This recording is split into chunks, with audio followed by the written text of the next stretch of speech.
김대중 전 대통령은 김정일을 만나고 돌아오면서 북한은 핵무기를 만들 의사도 능력도 없다고 공언했다. 김대중 본인이 책임진다고 했다. 그런데 지금 대한민국은 북한 독재자 김정은의 핵공포에 휘둘리고 있다. 아무도 책임지는 사람이 없다.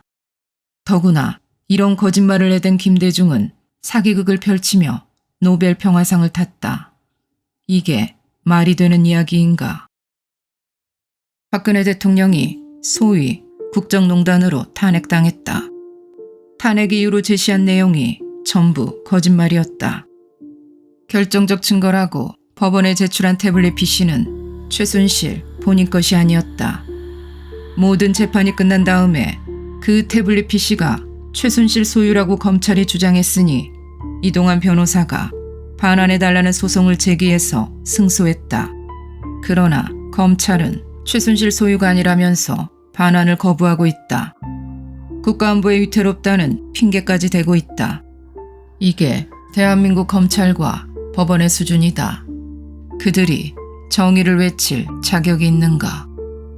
안민석 전 국회의원은 박근혜 대통령이 스위스에 어마어마한 비자금을 숨겨놓았다고 주장했었다. 그러나 슬그머니 꼬리를 내렸다. 국회의원을 국회의원이라고 부르는 이유를 알 것 같다.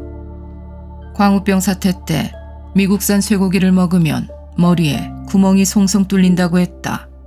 많은 국민이 이에 속아 넘어갔다. 이명박 대통령은 청와대 뒷산에 올라가 아침 이슬 노래를 들으면서 동감했다고까지 한다.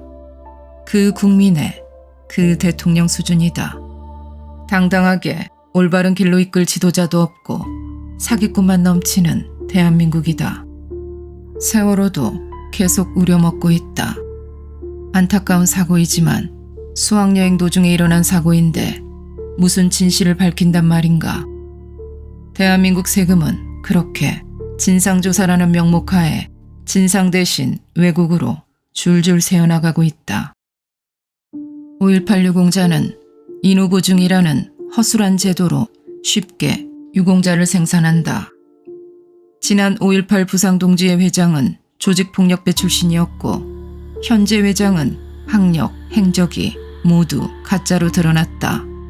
반면에 국가를 위해 희생한 6.25 월남전에 참전한 군인은 뒷받침하는 증거가 없으면 절대로 보훈 대상자가 될 수 없다. 북한군에 피살되었다고 하면 보상을 못 받지만 국군에 피살되었다고 하면 보상을 받는 나라가 대한민국이다. 진실화해위원회는 도대체 어떤 진실을 밝히고 어떤 화해를 주도하는 단체인가? 가덕도 공항도 완전 코미디이다. 정치인이 표를 얻기 위해 국민을 속이고 예산을 낭비하는 대표적 사례이다. 경상도에 대구, 김해공항이 있는데 부산 근처에 가덕도 공항을 만든다고 한다. 표만 된다면 국민 세금을 펑펑 써댄다. 멀쩡한 공항이 있는데 무슨 돈이 남아 돌아다니는지 공항을 끝없이 만드는 나라가 대한민국이다. 하도 공항을 많이 건설하다 보니 활주로를 놀리고 있다. 그래서 고추를 말리는 공항으로 변신한 실정인데 아직도 정신을 못 차렸다.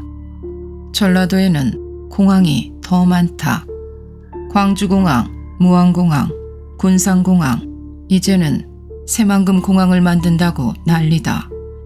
이 좁은 땅에 공항이 몇 개나 되는가? 내 돈이 아니면 막 써도 되는 것인가? 대학교 석박사 학위 논문 표절도 보통 심각한 수준이 아니다.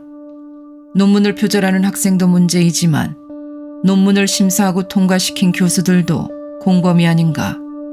평범한 일반인이 표절하는 것도 문제이지만 고위공직자가 이렇게 표절한다면 공무원으로서 자격이 없다.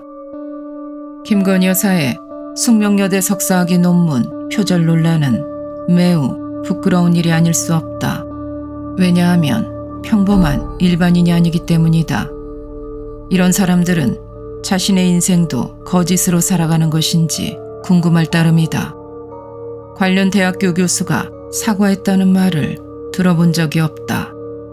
이와는 반대로 전 건국대학교 신봉용 교수는 재직 시 어떤 고위 공무원이 자신에게 찾아와 박사 논문 대피를 부탁했었다고 한다. 그러자 신 교수는 이런 지하에 거절했다. 그러자 그 공무원이 말하기를 자신과 같은 고위 공무원을 알아두면 인생이 편하지 않겠느냐고 했다고 한다. 숙명여대와 건국대가 비교되는 사례이다. 논란의 젊은 정치인 이준석 전 국힘당 대표였고 현재는 개혁신당의 대표다. 하버드대학교에서 컴퓨터과학과 경제학을 복수 전공했다고 주장했지만 수강한 내용은 주로 중국어였다. 그리고 정작 본인은 하버드대학교에서 발행한 졸업증서를 제시하지 못하고 있다. 과거 국힘당 대표였을 때 성상납 추문이 있었지만 유야무야 되었다. 유전무죄 아니면 권력이 있으면 지은 죄도 없어지는 나라다. 국힘당 대표인 한동훈은 박근혜 전 대통령에게 30년을 구형한 장본인이다. 그런데 이제 그는 그렇게 구형한 사실이 없다고 주장한다. 박근혜 대통령이 이혼 한 푼 받은 사실이 없다고 밝혀졌음에도 책임지는 검사와 판사는 아무도 없다. 정치인은 말할 것도 없다. 이렇게 거짓으로 대통령을 탄핵한 나라에 희망이 있을 리가 없다. 박근혜 탄핵에 앞장섰던 사람들이 이제는 국힘당에 들어와 대통령이 되고 당대표가 되는 세상이 되었다. 정말 이래도 되는 것인가? 자기 당에서 배출한 대통령을 탄핵한 장본인이 주인 행세를 해도 괜찮은 세상인가? 언젠가는 김정은이 국힘당에 들어와서 통일 대한민국 대통령 후보로 나오는 세상이 오지 말라는 법이 있을까? 물론 시대에 따라서 과거의 가치 기준이 달라질 수는 있다. 하지만 김대중을 존경하고 5.18 정신을 헌법에 넣겠다는 사람이 더불어민주당에 들어가지 않고 왜 국힘당의 둥지를 틀었을까? 진심이 무엇일지 궁금할 따름이다. 국민이 잘 속는 이유는 독설을 하지 않고 사색을 하지 않기 때문이다. 단지 주입되는 대로 믿을 뿐이다. 전두환이 학살자라고 정치인이 선동하면 그대로 휩쓸려 따라간다. 언제까지 이렇게 노예처럼 살아갈 것인가? 시간이 얼마 남지 않았다. 모든 것이 거짓과 왜곡으로 가득한 이 나라에서는 국민이 주인되어 심판할 기회마저 사라지고 있다. 가난과 전쟁을 이기고 여기까지 성장해온 저력의 국가 대한민국이 이렇게 침몰할 것인가?